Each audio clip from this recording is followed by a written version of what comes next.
वक्त तो मैं पॉलिटिकल करता हूँ। मैं ये कहता हूँ कि जो जरूरतमंद है वही तो अपने आता है, उसका काम करते जाओ। हो सकता है तो जितने होगा लोगों की मदद करो।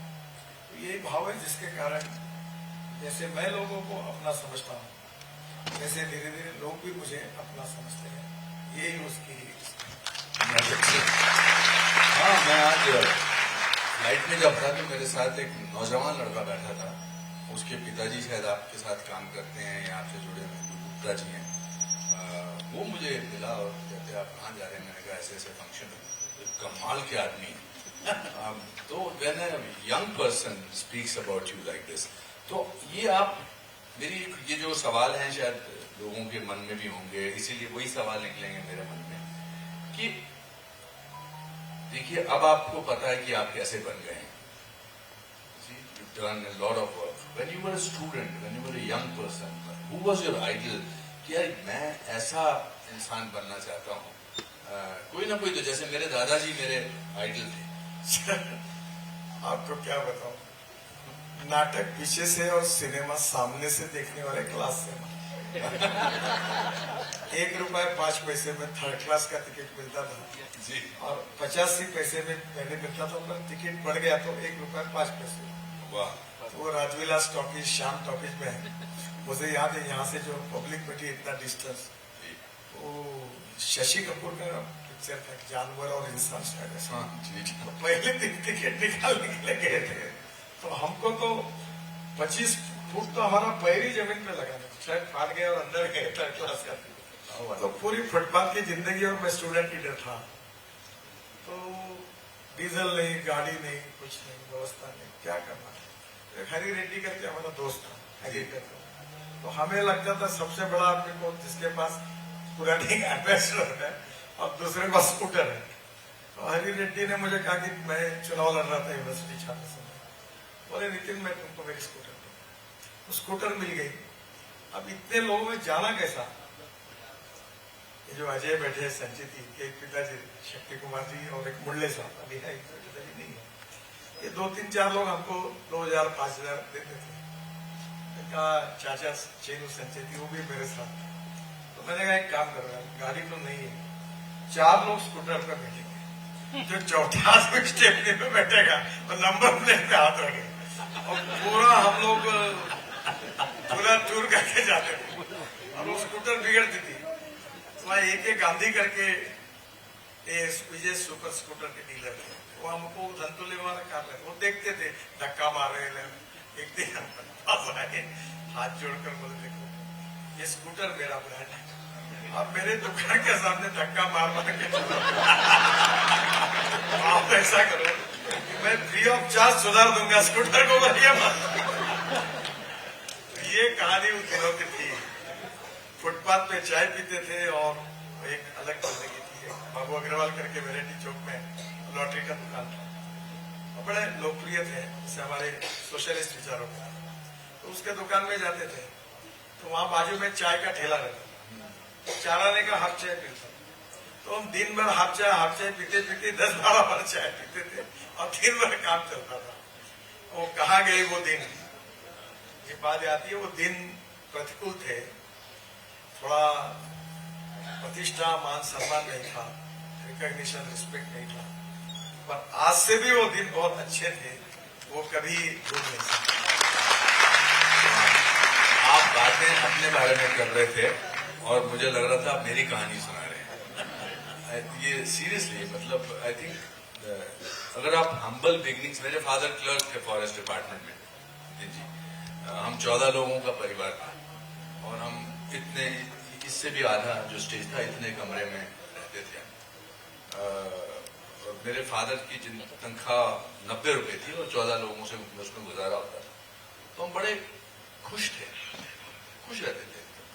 मतलब फिर भी मैंने एक दिन अपने दादाजी से पूछा, मैंने कहा दादाजी हम इतने गरीब हैं, हम इतने खुश कैसे हैं? तो उन्होंने एक बड़ा अच्छा जवाब दिया। उन्होंने कहा बेटा जब इंसान बहुत गरीब होता है तो सबसे सस्ती चीज खुशी होती है। तो और आपने फिल्मों का जिक्र किया, तो अगर कोई मुझसे पूछे कि मैं फिल्मों में, तो मैं फिल्में देखने से ही, हमको फिल्में देखने का, पढ़ाई में बहुत मैं बहुत, आप पढ़ाई में अच्छे थे? नहीं, बिल्कुल नहीं। मैं भी बिल्कुल नहीं था। मेरे आज तक, मतलब तब तक ग्रेजुएशन तक 38% से ज्यादा मार्क्स नहीं आए, और मैं खेलकूद से भी बिल्कुल अच्छा नहीं था। ये ताली मारने वाले जो है ना, ये इनके भी 38% ही मार्क्स आए।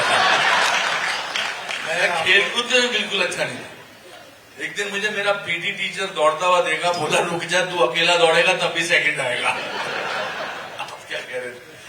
मैं एक्चुअली 75 में जी इमरजेंसी लग गई, तो उस समय मैं 11th में था। वो दिन मुझे याद आते कि मेरा हैंड राइटिंग बहुत गंदा था। तो फिर वो नागपुर में एक पत्रकार थे, बहुत अच्छे व्यक्ति थे, वो संघ के सदस्य थे, बापू महाशय। उनके यहाँ साइक्लोस्टेट मशीन थी और उनके घर पर वॉच था। तो इमरजेंसी के दिन बहुत अलग समय था, तो उनके यहाँ की मशीन में मेरे यहाँ लेके गया, और एक कालिदास कांगो करके हमारा उस समय का, वो मुझे बोला कि तुम एक काम करो, तो ये जो स्टेंसिल लिख कर आई उसके आधार पर कॉपी निकाल। तो मैं रात को अंधेरे में कॉपी निकाल और फिर एक एक एरिया में वो बांटने का काम करता था। तो मैं वो 11th में, मुझे मेरा ध्यान ही नहीं था स्कूल में, तो मुझे बहुत इच्छा थी कि मुझे इंजीनियर बनना। तो वो पूरा इमरजेंसी के साल में मेरा इंजीनियरिंग की एडमिशन चली गई। मुझे 52% मार्क्स। अब दुर्भाग्य ये कि साइंस ग्रुप में 49.26 मिले। तब एक नियम था कि प्रोफेशनल कॉलेज में एडमिशन के लिए 50% साइंस में परसेंटेज चाहिए। अब नहीं मिला, तो फिर वैसे ही वो इंजीनियरिंग का सपना भंग हो गया। अब मुझे 6 डिलीट्स मिली और बड़े बड़े यूनिवर्सिटी की मिली। तो मैं अभी भी डॉक्टर नहीं लगा था। तो मुझे एक ने पूछा 6 डिलीट मिलने के बाद भी आप डॉक्टर क्यों नहीं लगाते? अरे मैंने बोला मैं इंजीनियरिंग के लिए डिस्क्वालीफाई हुआ हूं, तो मैं कहा डॉक्टरेट लगाऊंगा। तो कभी कभी ये लाइफ में ऐसे होता ही है, और मुझे लगता है कि केवल डिग्री ये जीवन में, कल मैं IIM नागपुर में था जी, तो हिंदुस्तान के सभी टैलेंटेड 95-96% वाले हिंदुस्तान के लड़के उनके पास थे। शिव खेरा जी का जो ट्रेनिंग हो उसका समारोह के लिए गया था। तो मैं उनको यही कह रहा था कि आप बहुत अच्छा पास हुए, सभी मेरिट वाले स्टूडेंट हैं, पर एक बात है कि मेरिट में पास होना ये जितना आवश्यक है, उससे भी आप एक संवेदनशील और अच्छे इंसान बनना उससे भी आवश्यक है। तो मैं एक छोटी सी, आमतौर पे जब मुझे किसी कार्यक्रम के लिए बुलाते हैं तो आपका बैकग्राउंड क्योंकि सिमिलर है, मैं इसलिए ये गुस्ताखी कर सकता हूं। आप में से सच्ची बोलना 60% लोगों के ज्यादा किसके मार्क्स आए हैं? हाथ खड़ा करिए। 60% से ऊपर? बाप रे, इतने सारे। 70% से ऊपर? My God. 80% से ऊपर? फिर भी आप नीचे बैठे हैं, हम दोनों ऊपर बैठे हैं।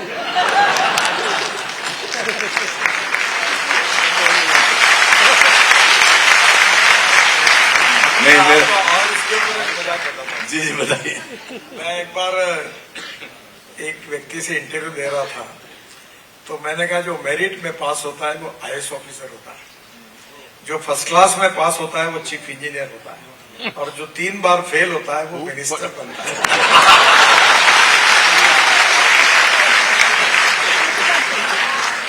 आप अगर मिनिस्टर के डिटेल में जाओगे तो आपको 2 बार 3 बार फेल हुए ही लोग ज्यादा मिलेंगे। आप में बहुत फोकस है, आप में कमाल का फोकस है। जैसे अर्जुन को सिर्फ चिड़िया की आंख नजर आती थी, आपको सिर्फ हिंदुस्तान की सड़कें नजर आती और हाईवेज नजर आते हैं।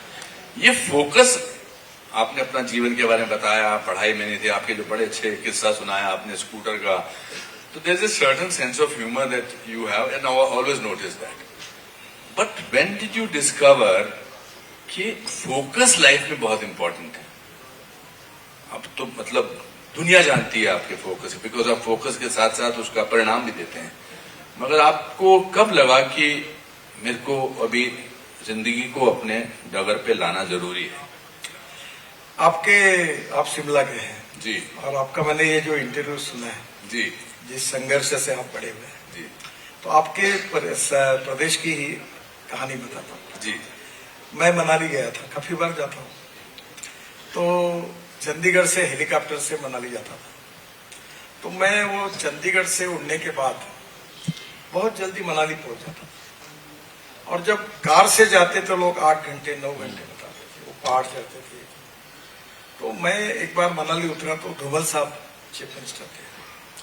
तो मैं जब वो लेने के लिए एयरपोर्ट आए तो मैंने उनको कहा, धूमल साहब ये चंडीगढ़ तो ऐसे ही है कि 3 पहाड़ के पीछे यहाँ से, और ये कितना समय जाता है।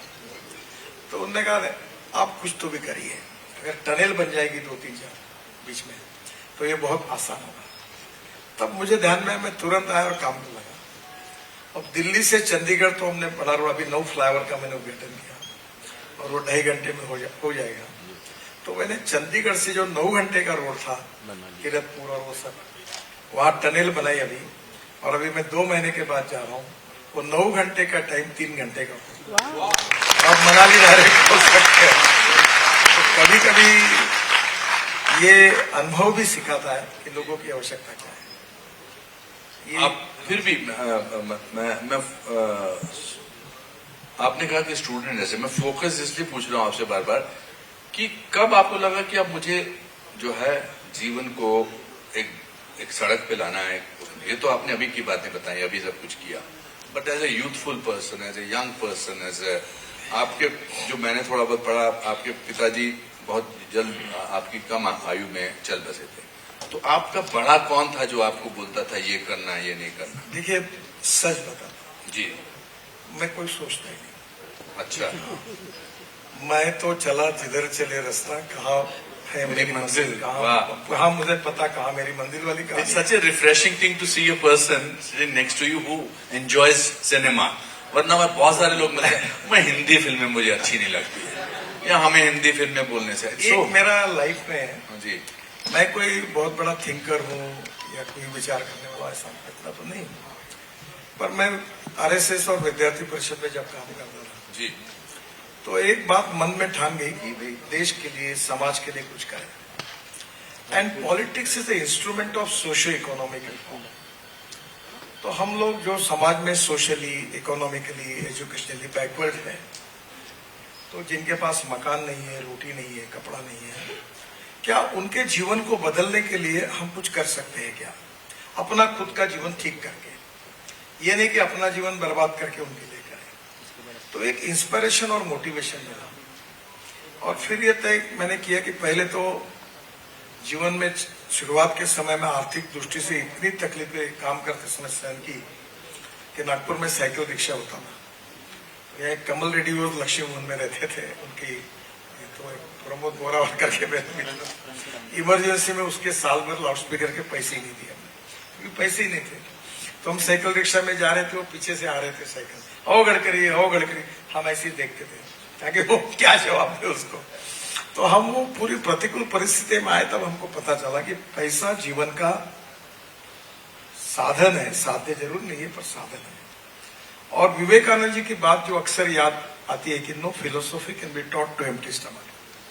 तो 2 बातों ने, और फिर संघ में हम कुछ समाज के लिए करें, गरीब के लिए करें, लोगों के लिए करें, देश के लिए करें, ये भाव से फिर काम करना शुरू किया, और वो भाव आज भी काम है। मैं जब बचपन में था तो हमारे हिंदी में एक बहुत कविता हमको पढ़ाई गई थी कि वही मनुष्य है कि जो मनुष्य के लिए मरे, यही पशु प्रवृत्ति है कि आप ही चरे, वही मनुष्य है कि जो मनुष्य के लिए मरे। तो स्वाभाविक रूप से उस समय फिलॉसफी, सोच ये बनी कि नहीं कि हम लोगों के काम में, हम जो लोगों में, अभी इसको बहुत लोगों ने विचार किया, ये भूटान के प्रधानमंत्री जी ने यूनो की भाषण में happy human index, domestic happy human index, इसकी बात की। तो हर आदमी का जीवन का सुखांक अलग अलग है और उसके क्राइटेरिया भी अलग अलग है, पर हम अपने डे टू डे लाइफ में उसके जीवन को वो व्यक्ति और हम मिलकर बदलने की क्या कोशिश करते हैं, यही जीवन की बड़ी फिलॉसफी है। तो मैं अब किसानों में ज्यादा काम करता हूँ, और मुझे बहुत दुख हुआ कि विदर्भ में 10,000 किसानों ने आत्महत्या की। और फिर मैंने आत्महत्या क्यों की इसका बहुत अध्ययन किया, और उसके अध्ययन के कारण तैयार किए, और उसमें थोड़ी गलतियां भी हुई, क्योंकि भावनात्मक रूप से विचार करते समय व्यावहारिक विचार भी करना चाहिए। तो विदर्भ में 22 शुगर फैक्ट्री ने दिवाला पीट चुका था। फिर भी मैंने शुगर फैक्ट्री शुरू की और 3 शुगर फैक्ट्री शुरू की जो साल की 30 करोड़ रुपए घाटा करते थे। अभी बाय प्रोडक्ट से भी ठीक है, उससे कमाकर इसका कर्जा चुकाना यही चलता था। तो मुझे लगा कि एक दिन ऐसा आएगा कि विदर्भ में किसान आत्महत्या नहीं करेंगे। अब मैं कोशिश कर रहा हूं और मुझे लगता है कठिन काम है खूब, मैं अकेला नहीं कर रहा हूं, पर मेरे साथ काम करने वाले असंख्य लोग विदर्भ में काम कर रहे हैं। तो छोटी छोटी बातों को लेकर टेक्नोलॉजी और इनोवेशन के साथ इसको कैसे अच्छा करें। एक अच्छा उदाहरण बताता हूं मैं आपको। मैं भी राजस्थान में था और हमने बहुत सुंदर रोड बनाया, अमृतसर बठिंडा से जामनगर। इतना सुंदर रोड है, 8 लेन का है, एक्सिस कंट्रोल है, ग्रीन है। वो रोड से जाते हुए वहां पूरा एक कॉन्स्टिट्यूंसी चुरू में 350 किलोमीटर एक ही कॉन्स्टिट्यूंसी, पूरा डेजर्ट है। तो वहां का एमपी को मैंने बोला यहाँ पेड़ भी नहीं लगते, खेती भी नहीं दिखती, तो ये कैसा हमारा चलता होगा। तो उसने कहा एक अमेरिकन कंपनी है, उसने 1000 करोड़ इन्वेस्ट किए हैं और हमें जो शॉर्ट लैंड है तो उसके ऊपर हम लोग लेक बना रहे हैं। और वो कंपनी ने इन्वेस्टमेंट की और वो पानी खारा पानी है, उसमें खारे पानी के प्रॉन्स झींगे हम तैयार करेंगे। तो उसका सिंगापुर में 8,000 रुपए किलो भाव है, दुबई में 6-7 हजार रुपए किलो भाव है। तो मुझे देखा कि ये मैं वहां से हमारे विदर्भ में अकोला, बुल्ढाना और अमरावती के बीच में मूर्तिजापुर, दर्यापुर में ये खानपान पट्टा बोलते हैं। तो एक जियोलॉजिस्ट था, उसको वो कह रहा था, उसने प्रयोग शुरू किया। तो मैं अभी 2 महीने पहले खामगांव गया था, तो मैं हेलीकॉप्टर से वहां उतरा और वो पायलट प्रोजेक्ट कर रहे हैं कि जमीन निकाल रहे हैं, शुद्ध पानी जा रहे हैं और खानपान पट्टे को अच्छे इसमें, क्योंकि वहां पेड़ नहीं लगते, संतरा नहीं लगता, नींबू कुछ नहीं होता। तो फिर मैंने उनको कहा कि आप अगर 1-1, 2-2 एकड़ के तालाब बनाएंगे और प्रॉन्स का प्रोडक्शन करेंगे तो खारे पानी के कारण आपको 1 एकड़ में 40 लाख 30 लाख रुपए फायदा मिल सकता है। तो मैं ये अक्सर देखता हूं कि एप्रोप्रिएट टेक्नोलॉजी अगर लोगों के पास जाती है तो उसका उपयोग करते हुए निश्चित रूप से एक बहुत बड़ा ट्रांसफॉर्मेशन होता है। तो ये मेरी पैशन रही। मैं बायो फ्यूल में काम करता हूँ, ग्रीन हाइड्रोजन में काम करता हूँ, इलेक्ट्रिक व्हीकल में, तो मंत्री भी हूँ उसका। तो मैं धीरे धीरे मैंने कहा, जब पहले लोग हंसते थे कि मैं कहता था कि इस देश का किसान अन्नदाता नहीं ऊर्जादाता बनेगा और पेट्रोल डीजल खत्म होगा। मैं पेट्रोल डीजल के बहुत खिलाफ हूं। तो मैंने बोला इसको एक दिन तो समाप्त करूंगा। तो लोग मुझे हंसते थे कि आप बहुत नॉन प्रैक्टिकल बात कर रहे हैं। अब धीरे धीरे किसान ऊर्जादाता हो गया। अब इथेनॉल की 1 लाख करोड़ की इकोनॉमी बन गई। अब हम बायो सीएनजी और बायो एलएनजी परली से, राइस स्ट्रॉ से बन रहा है। 135 प्रोजेक्ट आ रहे हैं, 28 चालू हो गए। अब धीरे धीरे अपने पंजाब हरियाणा में अब मैं किसानों को परली जलाने के बजाय बिटुमिन बनाने का उनको ये दे रहा हूं। और पानीपत में एक प्रोजेक्ट ऐसा हुआ जो मुझे बड़ी खुशी हुई कि मैंने इंडियन ऑयल के पीछे लगा कि परली से इथेनॉल डाला।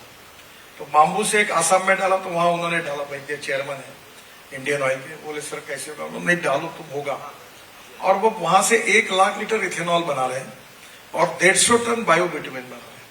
अब उन्होंने मुझे आकर कहा कि अब बायो बिटुमिन के बजाय वर्ल्ड में ऐसा निर्णय हुआ कि हवाई जहाज में 2% बायो एविएशन फ्यूल डालनी पड़ेगी। तो ये बहुत बड़ा मार्केट है। तो हम बिटुमिन बनाने के बजाय हम बायो एविएशन फ्यूल बनाएंगे।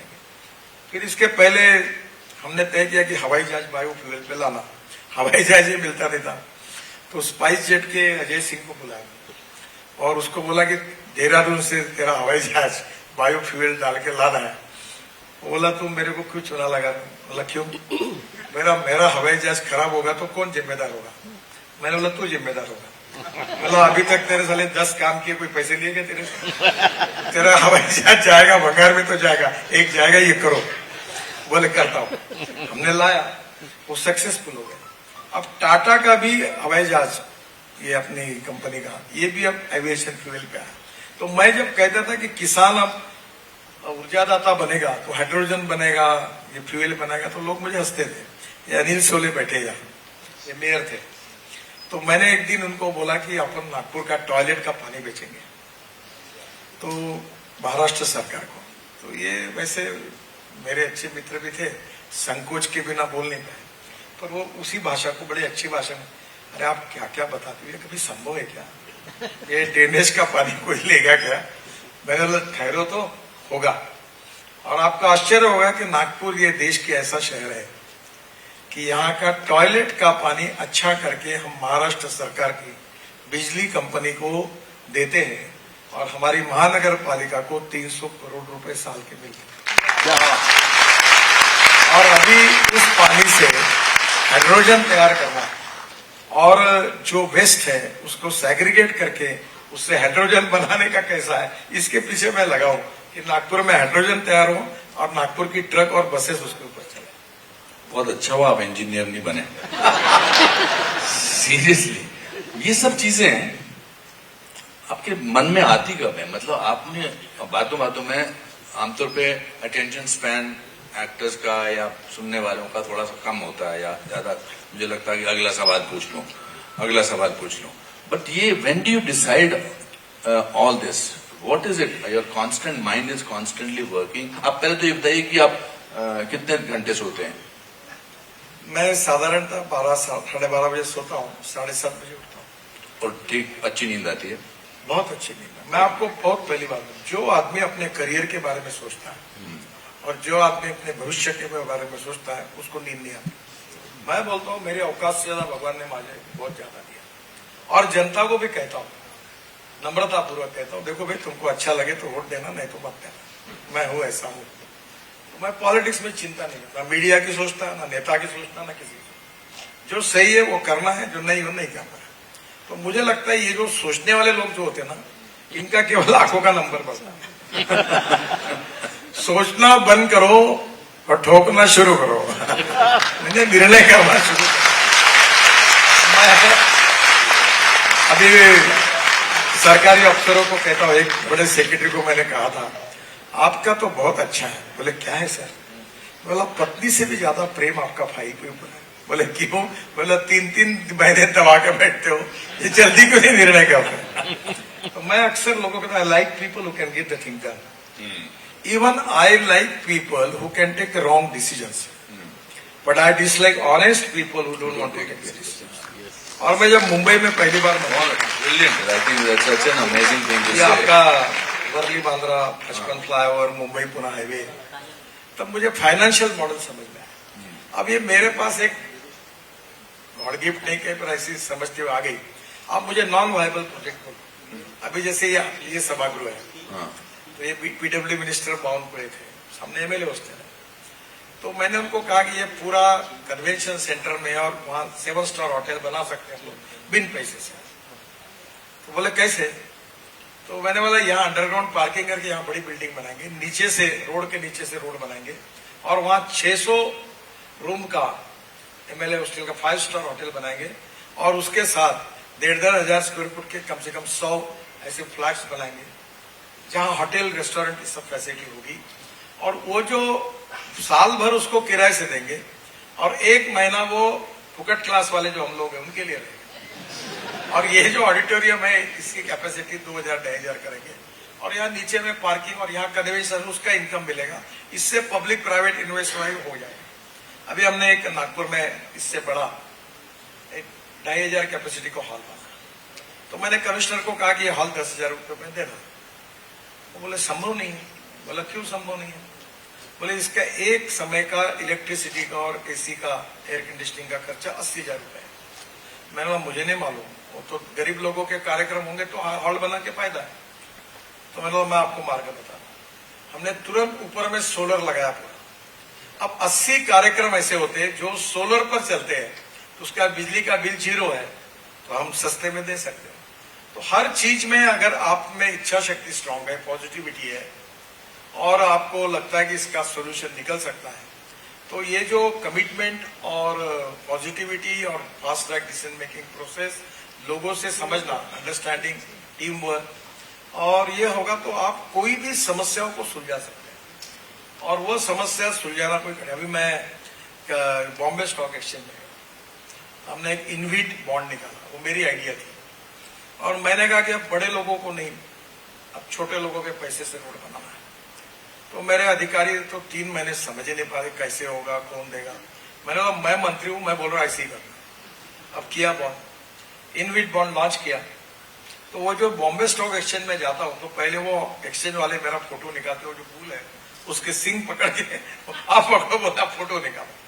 तो वो उस समय हमने जो बॉन्ड सब्सक्राइब किया तो 10 दिन के बाद वो क्लोज करना था, तो मेरा कार्यक्रम तय हुआ, उसका प्लानिंग हुआ और हमने इनविट बॉन्ड को लॉन्च किया। मैं गोवा था, तो पहले दिन 7 घंटे में हमारा 7 टाइम्स ओवर सब्सक्राइब हुआ, जैसे बरसात पड़ती वैसे पैसे आ रहे थे। तो मेरे मेंबर फाइनेंस सब जल्दी मुंबई आओ। बोला क्यों? बोले आप नहीं आओगे तो इतने पैसे आएंगे, इतने लौटाऊंगा कैसे? ये 10 दिन के छोड़ो, 7 घंटे में ओवर सब्सक्राइब हो गया, आप जल्दी आओ। मैं अपना काम छोड़ के गोवा से गया, दूसरे दिन वो बेल बजाई, इश्यू क्लोज किया।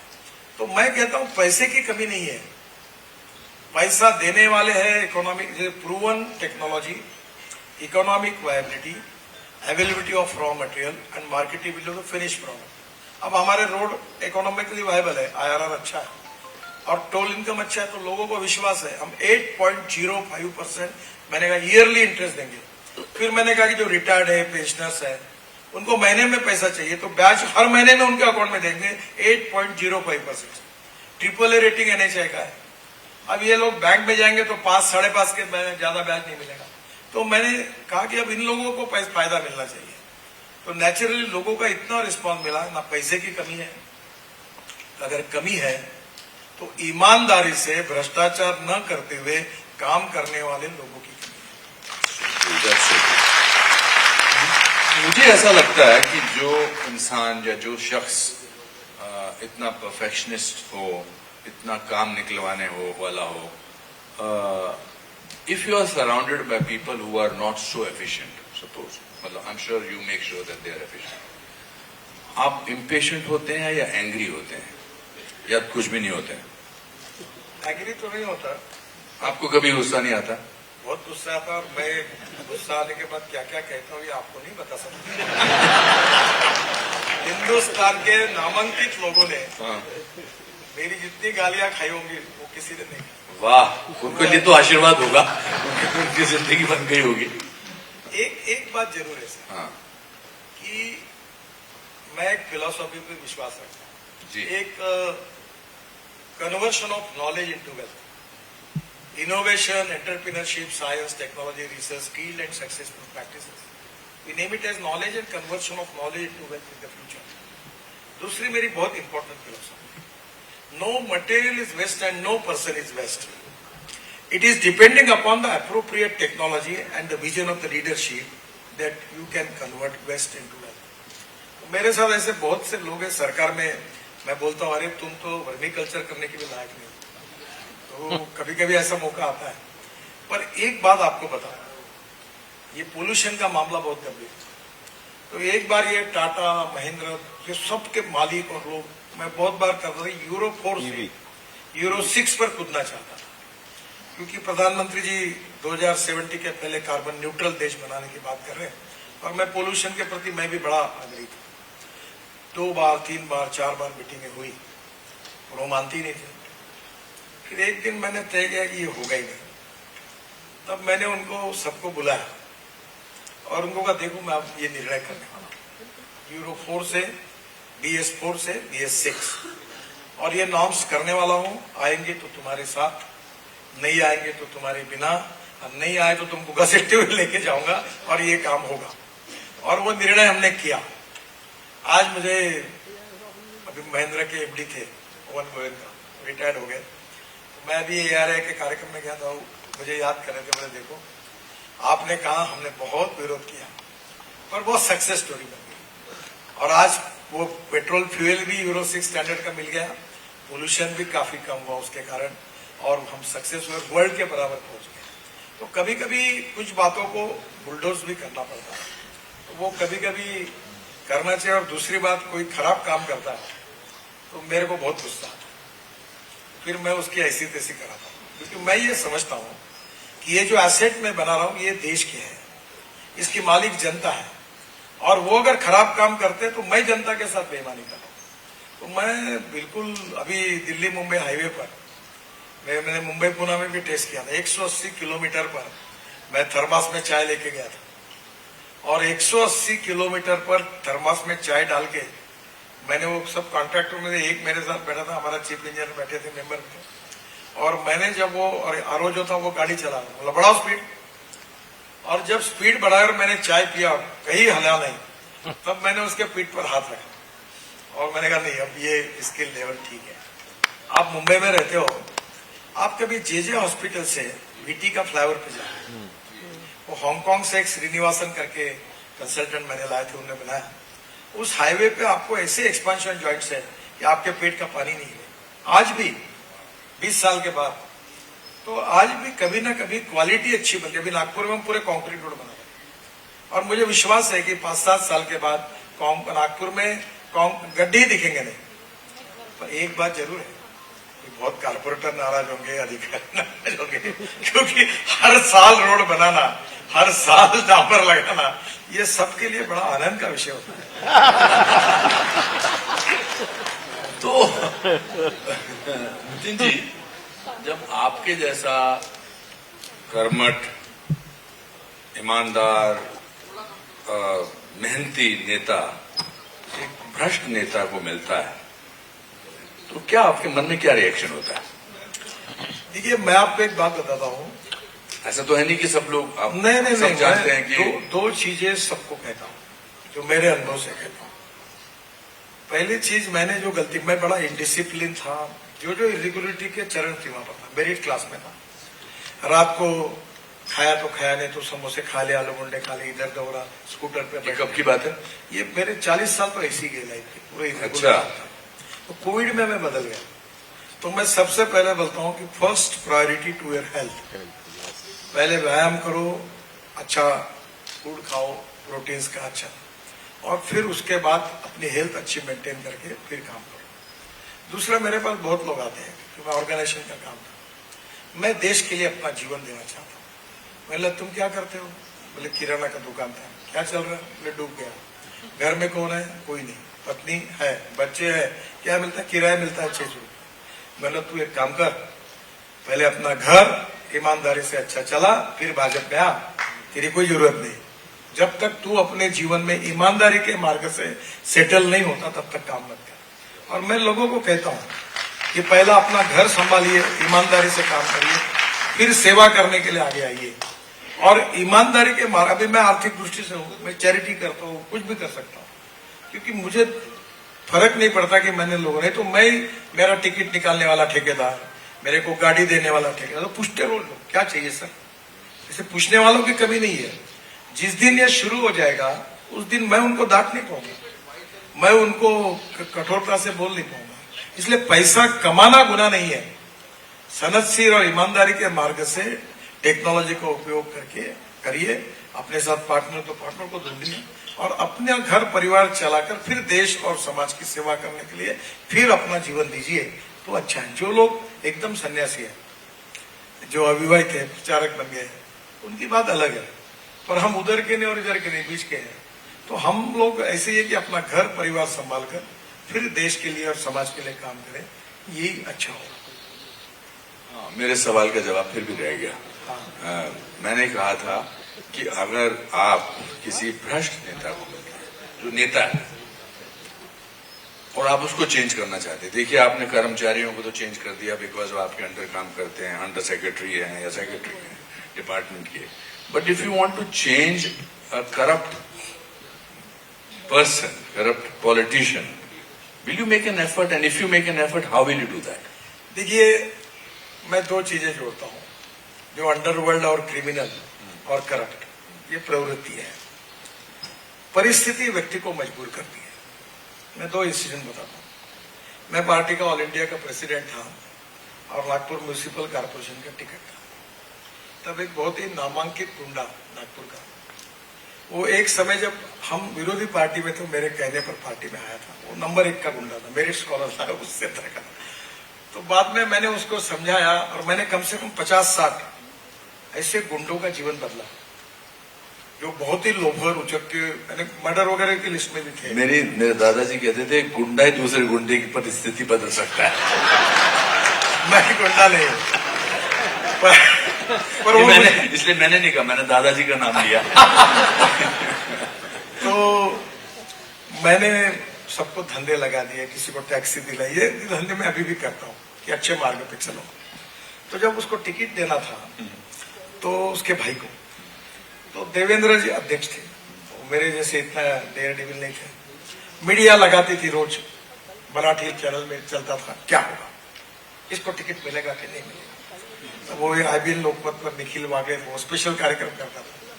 तो वो देवेंद्र ने मुझे फोन किया कि माहौल बहुत खराब है और ये ऐसा ऐसा हो रहा है, ये टिकट देने में बहुत महंगा पड़ सकता है। देवेंद्र, अपने बुरे दिनों में जिसने साथ दिया उसमें ये है, जब हमारी सत्ता नहीं थी। ये मीडिया वालों को जितना पिटना अपने को पिटने दो, चिंता मत करो, उसको टिकट दो। जो दुख और दर्द के समय हमारा साथी था और हम उसके बुराई का हमने कभी समर्थन नहीं किया, उसके गुनहगारी का काम करने के बाद उसको कभी सपोर्ट नहीं किया, उल्टा का ये गलत, ये नहीं हुआ, ये नहीं कर रहा, उल्टा उसको अच्छा बनाया। पर पुराना बैकग्राउंड वैसा है तो फिर भी चिंता मत करो। और तुमको सुविधा करके ये बोल दो कि नितिन गडकरी जी ने इसको टिकट देने के लिए कहा, ये मीडिया को मैं देख लूंगी, चलने दो, मतलब साला जितने ब्रेकिंग न्यूज लगाना लगाने दो। जिसने हमारे साथ एक बार अड़चन के समय साथ दिया, जिंदगी में हमारे अच्छे दिन में उसका साथ किसी भी हालत पर हम नहीं छोड़ेंगे। और ये मैंने जीवन में पालन किया। मैं इस बात की बिल्कुल चिंता नहीं करता कि कौन क्या लिखता और क्या बोलता है। जो मेरे अड़चन के समय जिसने मुझे साथ दी, मैं मेरे अच्छे दिनों में उनको कभी भी नहीं भूलता। और उसके कारण मेरा राजनीतिक नुकसान हो, कोई भी नुकसान हो, मुझे नहीं समझ। कभी कभी फोटो निकालते के समय मेरा ऑफिस, इसके साथ फोटो मत निकालो, उसके साथ फोटो मत निकालो, जो बैठ ला रहे यहाँ खड़ा हो जाए, निकाल फोटो, भाई फर्क नहीं। जिस दिन मैं उसके गुनहगारी कृत्यों का समर्थन करूंगा या वो कृत्य करके उसके लिए बचाऊंगा, तो मैं जरूर दोषी। और दूसरी एक बात अनुपम जी, मैं बहुत इंपॉर्टेंट है जी, अच्छा व्यक्ति बुरे एटमॉस्फेयर में और बुरा व्यक्ति अच्छे एटमॉस्फेयर में है, तो दोनों का IQ अच्छा ही है, पर उसको संस्कार अच्छे नहीं मिले, उसको अच्छा गुरु नहीं मिला, अच्छा परिवार नहीं मिला, इसलिए वो बुरा हुआ। और जो बुरा व्यक्ति था उसको अच्छे संस्कार, अच्छा गुरु, अच्छा परिवार मिलता है तो अच्छा होता है। आदमी बुरा नहीं होता, परिस्थिति बुरी होती है। और बुरे आदमी पर कठोर शिक्षा होनी चाहिए, उसमें मुझे कोई दुमत नहीं है, क्योंकि जो बार बार करेगा तो शिक्षा होनी चाहिए, पर बुरे आदमी को सुधारना चाहिए। मैं आपको एक बात बताऊं, मेरा कार्यकर्ता था स्वीपर समाज, नटराज टॉकीज का गल्ला उसने लूटा था, लूट लिया था। अच्छा, लूट लिया, गुनहगार था। फिर मैंने उसको अच्छा बनाया, वो इतना अच्छा हुआ कि उस एरिया में, झंडा चौक और परिसर में, लड़की और महिलाओं के बीच में भाई जैसी उसकी केमिस्ट्री, कोई किसी को रात को उसको छोड़ के ऐसा करता। एक दिन एक पेटकर करके पिए थे, तो उन्होंने उसकी पुरानी हिस्ट्री देखी और उसको बढ़ाते खूब पीटते पीटते पुलिस स्टेशन में आया, खूब मारा, उसके ऊपर केसेस डाली। तब मैं पुलिस स्टेशन गया और वो इंस्पेक्टर मर गया, और वो मैं उनके ऊपर बहुत नाराज हुआ। मैंने उनको कहा कि मैं एक हैवान को इंसान बनाने की कोशिश कर रहा हूँ और वो इंसान को फिर हैवान बना रहे। फिर मैंने कहानी बताई, वो अपनी बात कहते कहते आखिर में एकदम उनको लग गया कि अपने से गलती हो गई। मैंने बोला मेरा मकसद ये कि ऐसे समाज के एक एक बुरे आदमी को पकड़कर अच्छा करना, और आपका भी वही काम है, आप उसको बार बार पुराने इस पर ऐसा क्यों करते हो। फिर उन्होंने उसकी जमानत कर दी, छूटा और अच्छा आदमी था।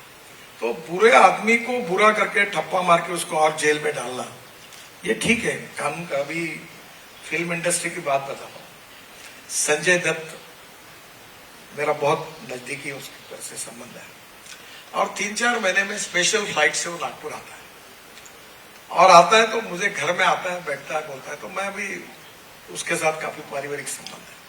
मैंने उसकी पूरी जिंदगी मुझे पता है, और मैंने हर समय कहा कि उसके लाइफ में कितना बदलाव हुआ है। सब बातों की चर्चा नहीं हो सकती, पर वो उसका क्लोज फैमिली परिवार से होने के कारण काफी बातों में सुधर गया, और जो जिस बात की वो सजा भुगत रहा था, वो दुर्भाग्यवश उसके साथ उसका नहीं के बराबर संबंध था। कभी कभी परिस्थितियां ऐसी होती है कि किसी एखादे व्यक्ति को ऐसे ट्रैप में फंस जाता है कि उसके ऊपर पूरा ठप्पा लगाकर उसको समाज एक कोने में ढकल देता है। कभी कभी सही भी होता है, कभी कभी गलत भी होता है, कभी कभी डायरेक्टली और इनडायरेक्टली किसी पे अन्याय हो जाता है, और उस व्यक्ति को फिर से सही मार्ग पर लाना ये सामाजिक परिवर्तन की प्रमुख आवश्यकता है।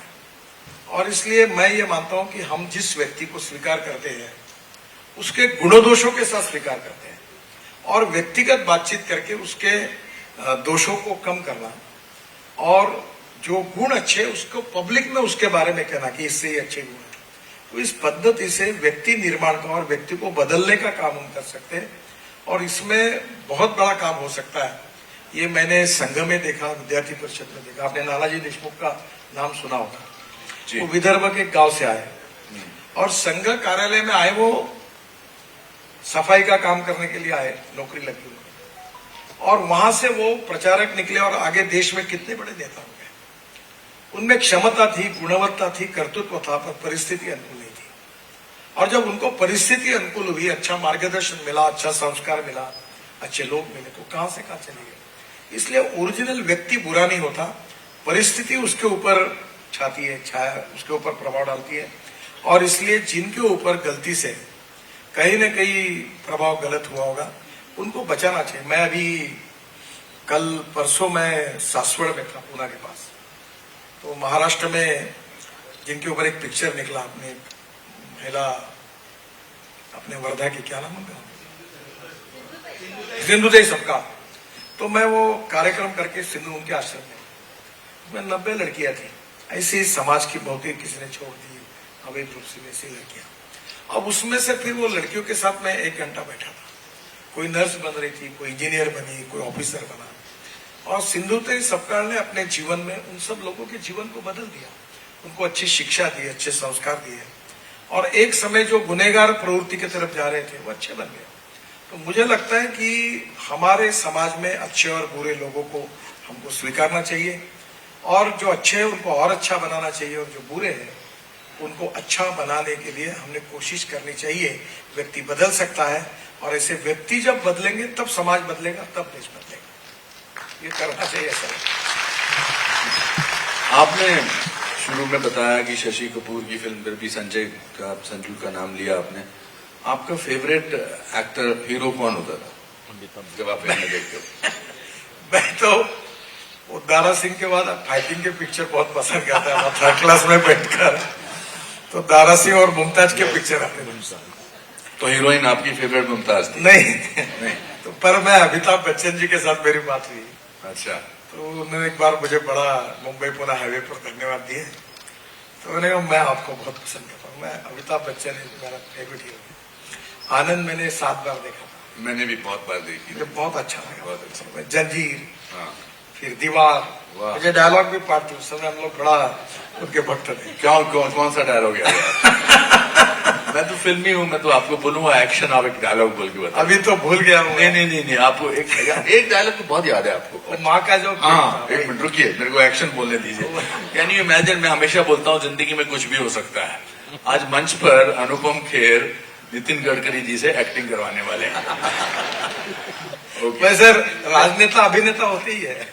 नहीं, मैं बताऊंगा आपको अभिनेता और राजनेता में क्या फर्क होता है, बट ये डायलॉग पूरा कर लें हम। एक्शन।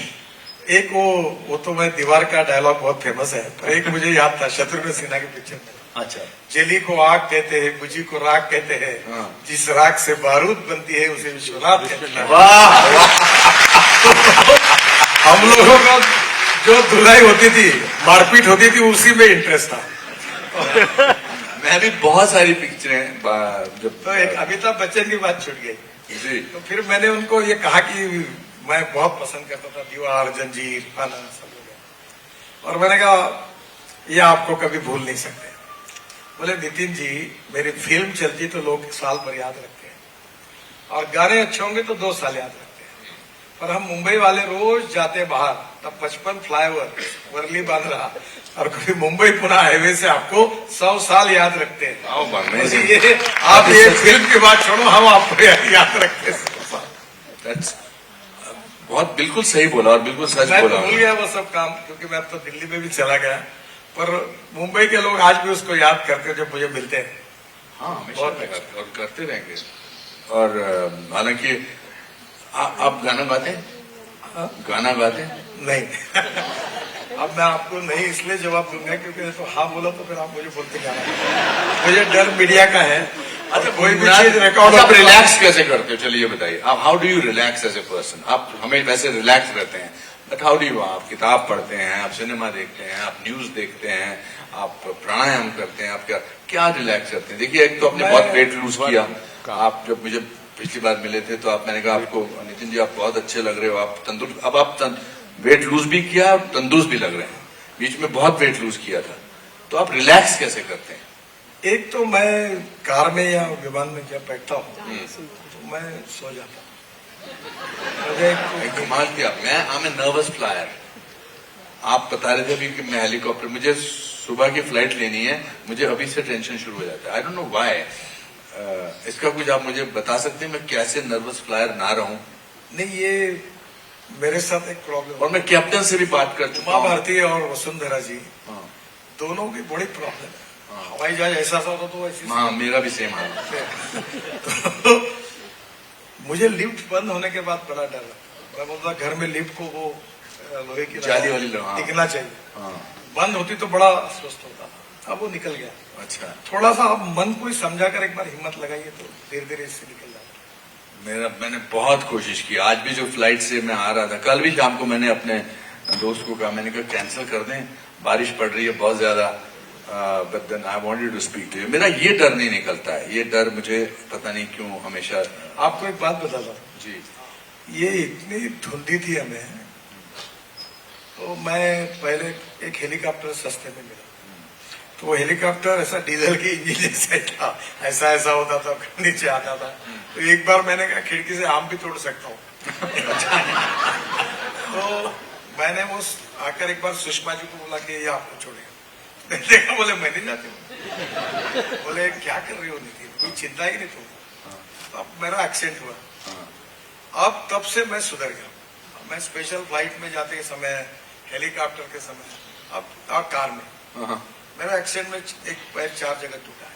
जी जी, अब मैं पिछले 10 साल से सरकारी गाड़ी में नहीं घूमता। अच्छा, मेरे साथ बुलेट प्रूफ गाड़ी सरकार के पीछे पीछे घूमते रहती है, हाँ, मैं नहीं बैठता सरकारी गाड़ी में, बैठता नहीं, क्योंकि मैं अभी इतनी मुझे डर आ गया एक एक्सीडेंट के बाद कि मैं ये सोचता हूँ कि, और बच्चों को भी बोलता हूँ, तुम कहीं भी सो जाओ, कोई भी लॉज में खाओ, फुटपाथ पे खाओ, गाड़ी में कॉम्प्रोमाइज मत करो।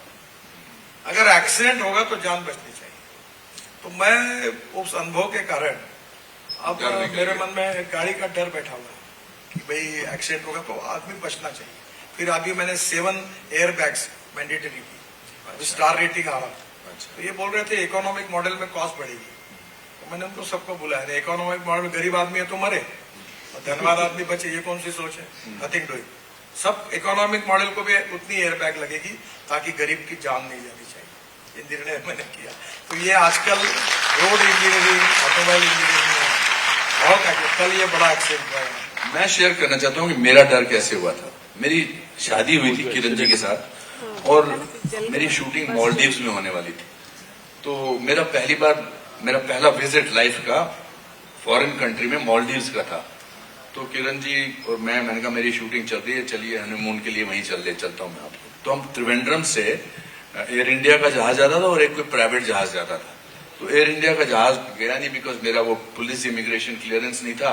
तो जो प्राइवेट जहाज था वो हम एयरपोर्ट पे पहुंच गए तो उन्होंने कहा कि ये जहाज, उन्होंने 3 जहाज लिए थे नीलामी में, उसमें से एक ठीक होके आज जा रहा है और दूर से कहीं थक थक की आवाज भी आ रही थी।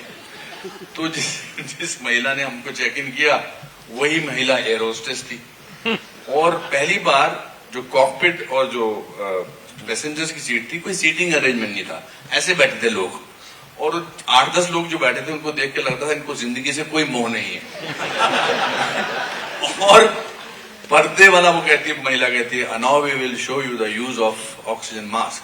तो कुछ नहीं गिरा, कोई ऑक्सीजन मास्क नहीं था। And in case of emergency there will be a life jacket. और पूछती दूसरे कैप्टन से, where is the life jacket there? तो किसी की सीट के नीचे लाइफ जैकेट नहीं था। ये था कि जब वो हमको पहली बार, उन दिनों कोका कोला नहीं मिलता था, तो फ्लाइट में कोका कोला मिला और सेब खाने को मिला। तो वो जहाज स्टार्ट होने से इतना आवाज कर रहा था, इतना जैसा मेरा सेब मिल रहा था, थोड़ी देर बाद जब सेब वापस आया तो आधा खाया हुआ था, साथ वाला खा रहा था ऑलमोस्ट। और मालदीव्स का जो एयर स्ट्रिप है, अगर आप एक जगह ना रोको तो फिर आपको दोबारा चक्कर काटना पड़ता है। तो वो उससे मुझे डर पड़ा और डर कभी निकला नहीं। दूसरा मैं आपको बताना चाहता हूं कि आपने फिल्मों के बारे में कहा कि मैंने जिंदगी का सबसे बेहतर डायलॉग एक फौजी से सुना है। That's why I have the greatest respect. मैं 9th स्टैंडर्ड में 2 बदन पिक्चर देखने गया था शाही सिनेमा हॉल में। सिनेमा हॉल में जब तक तो टिकट विंडो नहीं खुली होती थी तब तक तो लाइन लगी होती थी। जैसे टिकट विंडो खुलती थी वो लाइन टूट जाती थी। मेरे आगे एक फौजी खड़ा था, उसकी नई नई शादी हुई थी, वो भी अपनी वाइफ को देख रहा था। तो उसने वर्दी पहनी हुई थी बट वो टिकट विंडो ऐसी थी तो अंदर वाला बाहर नहीं देख सकता था। तो इसने हाथ अंदर डाला और इसने कहा 2 टिकटें देना। तो अंदर से एक आदमी बोला घबरा मत दे रहा हूं। जो फिर इन्होंने डायलॉग बोला, इन्होंने अंदर से उसका गिरेबान पकड़ा और उसको ऊपर उठाया। उसने कहा गोली से नहीं घबराया तो तुझसे क्या घबराऊंगा। And that is where I felt there is a great amount of respect in my heart for the armed forces. There are lot of आजकल देश को लेकर या ऐसे जज्बात को लेकर या तिरंगे के लिए सबको खड़े होने की क्या जरूरत है, ऐसा बहुत सुनने में आता है। ऐसे फैक्शन एक है who do not really think कि अरे वो अपना काम कर रहे हैं, उनको तनख्वाह मिल रही है। What are your thoughts on this? देखिए, हमारे देशभक्ति और विशेष रूप से हम सब लोग एक संवेदनशील, सुसंस्कृत और जिम्मेदार नागरिक हैं और हमारा राष्ट्र हमारे लिए सर्वोपरि है। हमारे स्कूल से, हमारे कॉलेज से इसके सब के बारे में सिखाया जाता है, संस्कार भी होता है। और धीरे धीरे कभी कभी ये सिनेमा हॉल में राष्ट्रीय गीत चलता है तो कुछ लोग चल जाते थे तो बड़ा दुख होता है। पर एक बात जरूर है कि एक नई जनरेशन जो है उसमें ये भाव काफी अच्छा है, बहुत अच्छा। और इसमें साहित्य का, कविता का, सीरियल्स का भाव। वैसे आपका एक पिक्चर मैंने देखा था, आप एक सीनियर स्वातंत्र संग्राम सैनिक करके थे आपका बच्चा, मुझे याद, बहुत अच्छा पिक्चर था। जी जी जी। हाँ, सारांश। हाँ, तो मेरी पहली फिल्म थी वो। और मैं आपको बताता हूँ उस फिल्म ने, वैसे आपकी बहुत सी फिल्में हैं, तो फिल्मों से भी संदेश जाता है। जी बिल्कुल। और वो संदेश केवल इतना अच्छा जाता है कि बहुत से लोगों के मन पर उसका परिणाम होता है। जी। अभी जैसे मैं बचपन में स्वतंत्र वीर सावरकर का माझी जन्मठे करके किताब मैंने पढ़ा था, और जब मैंने वो किताब पढ़ा तो मैं किताब पढ़ने के बाद मेरे आंखों में आंसू थे। तब मुझे लगा कि कितना त्याग हो सकता है, यानी एखादा व्यक्ति अपने देश के लिए कितना बलिदान कर सकता है। तो सवाल यह है कि सभी लोग संवेदनशील राष्ट्रभक्त बनकर इस प्रकार का परिचय दे अच्छे व्यवहार का। पर अगर कोई नहीं देते होंगे तो ये हमारी भी जिम्मेदारी है, समाज की भी जिम्मेदारी है और अच्छे लोगों की जिम्मेदारी है कि उनको समझाए। और धीरे धीरे लोगों में अब नेशनलिज्म, थोड़ा सा स्पिरिट जग रहा है, और अभी ऐसा करने का धाड़स लोगों में नहीं रहा, और कोई गलती से करते हैं तो पूरे समाज में उसकी बहुत भर्त्सना होती है। तो निश्चित रूप से इसमें फिल्मों का, हमारे सीरियल्स का छोटा छोटा कहीं ना कहीं तो उसका परिणाम है। और मैं इस बात को अक्सर मानता हूं कि निश्चित रूप से इन प्रयासों से धीरे धीरे हमारी सोसाइटी में, भले हमारी पॉपुलेशन बहुत ज्यादा है पर बहुत यंग जनरेशन जो है वो इसके प्रति काफी सजग और जागरूक है। ये बिल्कुल से। मेरे आखिरी 2 सवाल, क्योंकि आपसे बातों का सिलसिला तो चलता जाएगा। हम आपके ये बहुत सारे स्टूडेंट्स हैं और आप ये शो बहुत जगह जाएगा, और ये भावी हमारे देश के नेता होंगे, राजनेता होंगे, क्रिकेटर्स होंगे, एक्टर्स होंगे। What is your advice to them? देखिए, आप और मैं उस एरा के हैं जो शायद पोस्ट इंडिपेंडेंस में पैदा हुए, लेकिन फिर भी हमारे जहन में प्री इंडिपेंडेंस लोगों के प्रति बड़े विचार थे। आज की जो जनरेशन है वो बिल्कुल एब्सोल्यूट फ्री इंडिया में पैदा हुए हैं, और साथ में सोशल मीडिया है, ये सब चीजें हैं। तो what is your suggestion that they can keep their individuality? आपने भी अपनी जो इन बातों से बहुत कमाल की चीज निकल कर आई है वो है आपकी अपनी इंडिविजुअलिटी, वो अपनी छाप, अपनी मोहर। How can they benefit from that?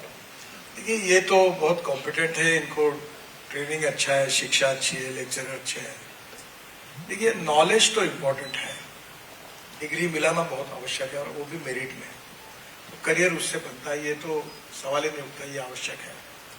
पर सबसे इंपॉर्टेंट चीज है कि डिग्री कितनी भी अच्छी हो, कितना भी मेरिट में आप पास हो, जितनी आपको डिग्री बड़ी मिलनी चाहिए उतने आप बेहतरीन इंसान भी होने चाहिए। करेक्ट। और अच्छा इंसान होने का मतलब यही होता है कि समाज के प्रति संवेदनशीलता भी होनी चाहिए, समाज के प्रति जिम्मेदारी भी होनी चाहिए। और जब पब्लिक लाइफ में हमारा चाल चलन व्यवहार और चरित्र जो है वो भी ऐसा होना चाहिए कि निश्चित रूप से समाज के लिए वो अनुकूल हो। मुझे याद है, मैं फॉरेन में जा रहा था तो एक सीनियर कपल चल रहा था, तो कोई तो भी एक चॉकलेट का कागज पड़ा था, तो वो खुद नीचे रुक गए, उन्होंने कागज उठाया और डस्टबिन में डाला। ये बात बहुत छोटी है, पर यह व्यवहार उस देश के उन नागरिकों के व्यवहार को बताता है। अभी हम लोग, मैं ऑस्ट्रिया में था, रास्ता क्रॉस कर रहा था तो दूर से देखा उसने, गाड़ियां रोक दी।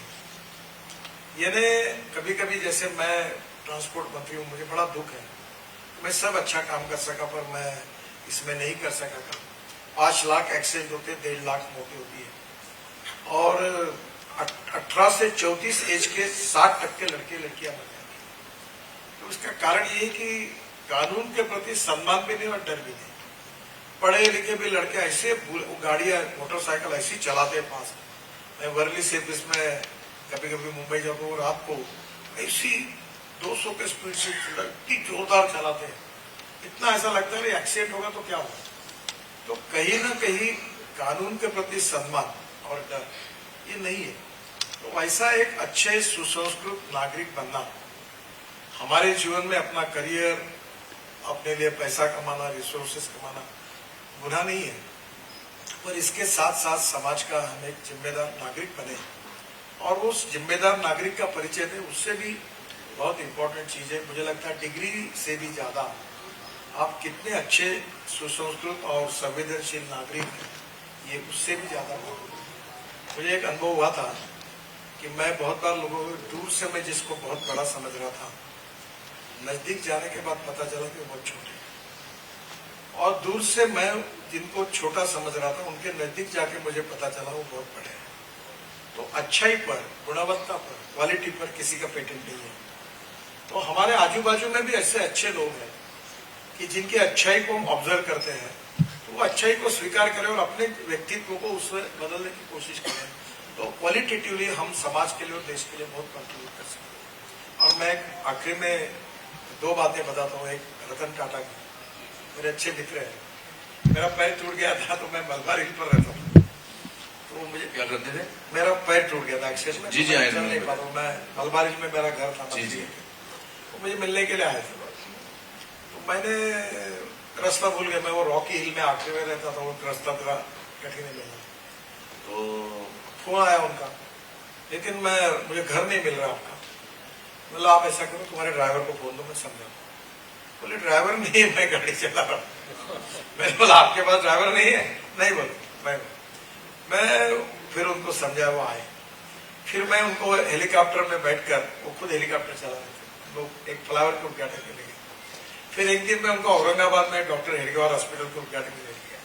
तो उतरने के बाद जब गाड़ी आई तो मैंने ड्राइवर के अपोजिट साइड में मेन आदमी बैठा, तो मैं उनका हाथ पकड़े, नहीं इधर बैठो ना, मैं नहीं बैठा, तुम बैठो। मेरे साथ एक प्रकाश देशपांडे था, उसको भी उनका इतना, इन्हें एक से इनके रिलेशंस, नम्रता, तो नम्रता, शालीनता, सहजता, सरलता, सर्वसमावेशकता, सहिष्णुता, these are the ornaments of public figure. अहंकार और एरोगेंस, अहंकार और ईगो, अहंकार, ईगो और आत्मविश्वास, इसमें फर्क है। पॉजिटिविटी और सेल्फ कॉन्फिडेंस होना बहुत आवश्यक है, पर अहंकार सत्ता, संपत्ति और कभी नॉलेज का भी होता है, उनके बोलने में, उनके व्यवहार में वो प्रतिबिंबित होता है। Respect should not be demanded, it should be commanded. If you deserve for it, you will get it. पर आप अपना बड़प्पन क्यों लोगों पे थोपते हो? तो मुझे लगता है कि छोटी छोटी बातें व्यक्ति को बहुत उसके व्यक्तित्व को प्रभावित करती है। तो इसलिए मेरिट में पास होना जितना आवश्यक है, उतना अच्छी लीडरशिप, अच्छा नागरिक समाज में बनना, बिजनेस में भी लीडरशिप चाहिए, पॉलिटिक्स में भी चाहिए, सोशल वर्क में चाहिए। तो ये जो नए यंग टैलेंटेड लोग हैं, ये डिग्री अच्छी लेकर पास होंगे और उसके साथ बाकी भी साथ एक अच्छे इंसान बनेंगे, अच्छा लीडर बनेंगे तो that will be A more contribution for society and for the country. Wonderful. मेरा आखिरी सवाल, अगले साल चुनाव होने वाले हैं, हर चुनाव से पहले कुछ लोग साथ आ जाते हैं, ऐसा हमेशा होता है, और कभी उसको गठबंधन बोलते हैं, उनको क्या कहना चाहते हैं? देखिए, जब हम स्ट्रांग बनते हैं तो मरता क्या नहीं करता वाली करता है। जब एक व्यक्ति स्ट्रांग होता है तो 4 दुर्बल लोग इकट्ठा होते हैं। वाह, तो उनका इकट्ठा होना इस बात को सिद्ध करता है कि हम स्ट्रांग हैं। बहुत बहुत धन्यवाद। और दूसरी बात, राजनीति में 2+2 4 कभी नहीं होता। अच्छा,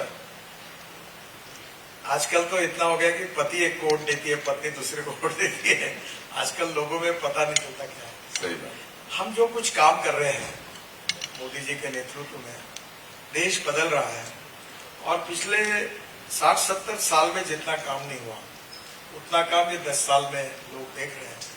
हिंदुस्तान फास्टेस्ट ग्रोइंग इकोनॉमी है, ग्रोथ रेट बढ़ रहा है, एग्रीकल्चर ग्रोथ रेट बढ़ रहा है, और इंफ्रास्ट्रक्चर अच्छा हो रहा है, एक्सपोर्ट बढ़ रहा है, इंपोर्ट कम हो रहा है, और वर्ल्ड की इन्वेस्टमेंट आ रही है। और मुझे लगता है कि निश्चित रूप से लोग इसको समझते हैं, और इसी प्रक्रिया को गतिशील करने के लिए निश्चित रूप से लोग हमको सपोर्ट करेंगे। मुझे कभी कभी उसमें एक कोफ्त होती है किसी चीज की, कि आजकल ये बड़ा शुरू हुआ है कि हम पहले वादे होते थे जब इलेक्शंस में कि हम ये सड़कें बनवा देंगे, घर बनवा देंगे, अब बहुत ज्यादा मुफ्त में चीजें देने का, उससे लगता है आपको कहीं कहीं कुछ इस तरह का? इस देश की राजनीति बिगड़ती है, हाँ, या अच्छे लोग चुनकर नहीं आते, इसके लिए सबसे ज्यादा जिम्मेदार जनता है। अगर इनका चॉइस अगर ठीक है जी, तो मुझे लगता है कौन अच्छा है, कौन ईमानदार है, कौन काम करता है, उस जात पंथ धर्म भाषा इससे ऊपर उठकर अगर जनता अपना वोट देती है तो मुझे लगता है प्रॉब्लम नहीं है। हमारे स्टूडेंट फील्ड में एक बहुत अच्छा ये था जी, इधर गधे उधर गधे सब तरफ गधे ही गधे, हाँ। अच्छे घोड़ों को नहीं है घास और गधे खारे च्यवनप्राश। मैं किसी को घोड़ा भी नहीं कह रहा हूँ, मैं किसी को गधा कह रहा हूँ। इससे मुझे बढ़िया लगता है कि जनता अपना च्यवनप्राश किसको खिलाए ये तय करे। जरा अच्छे घोड़ों को खिलाएंगे तो मजा आएगी। इससे बेटर पंच लाइन पे ये इंटरव्यू और मेरा कॉन्वर्सेशन आपके साथ खत्म नहीं हो सकता। Personally it was a learning experience for me to speak to you. मैं आपको 1 घंटे तक मिलने का, हालांकि आप कोशिश भी करते तो आप टाइम नहीं दे सकते थे, मगर आपने मेरे साथ और इतने सारे लोगों के साथ 1 घंटा गुजारा और हमारा ज्ञान बढ़ाया। सबसे बड़ी बात जो है आपकी, आप जो है बहुत नेचुरल है, बहुत ओरिजिनल है। मैं बार बार अपने दादाजी का एग्जाम्पल देता हूँ, क्योंकि मैंने 19 साल जिंदगी के उनके साथ काटे। तो उन्होंने कहा जो आदमी कॉन्फिडेंट होता है वो नेचुरल भी होता है, जो आदमी ईमानदार होता है वो नेचुरल भी होता है, और जो आदमी कठिन परिश्रम में, मेहनत में अपना ये रखता है, कॉन्फिडेंस रखता है, वो भी अच्छा इंसान होता है। आप अच्छे इंसान हैं, अच्छे कार्यकर्ता हैं, अच्छा काम करने वाले हैं। आपसे बात करके मैं बहुत धनी महसूस कर रहा हूँ। बहुत बहुत धन्यवाद। पर एक बात मैं कहूँगा, फिल्म इंडस्ट्री में बहुत कलाकार अभिनय करने वाले हैं, पर उसमें से बहुत कम कलाकार है कि जो किसी भी भूमिका में ऐसा अभिनय करते हैं कि उनका जो चरित्र होता है वो अपने जीवन को, व्यक्तित्व को प्रभावित करता है। उन चुने हुए अभिनेताओं में से एक अनुपम जी है, वो साहित्य में कवि है, और सबसे बड़ी बात है कि वो संवेदनशील नागरिक है। उनकी अपनी सोशल, पॉलिटिकल, पॉलिटिक्स में नहीं है, पर कमिटमेंट है अच्छाई के साथ। और उस बात को क्या लोग कहते हैं ये न सोचते हुए अपनी बात को हिम्मत के साथ कहने का धड़स भी उनके साथ है। वो अच्छे कलाकार भी है और अच्छे इंसान भी है। उनके साथ उन्होंने मेरा इंटरव्यू लिया, मुझे बहुत अच्छा लगा। उनको बहुत बहुत धन्यवाद। Thank you very much. नमस्कार। देश विदेशातील प्रत्येक घडामोडींचे लाईव्ह अपडेट मिळवण्यासाठी आता साम टीव्हीच्या सर्व सोशल मीडिया प्लॅटफॉर्मला लाईक, फॉलो आणि सबस्क्राईब करा। तसंच सर्व नोटिफिकेशनसाठी बेल आयकॉन प्रेस करायला विसरू नका।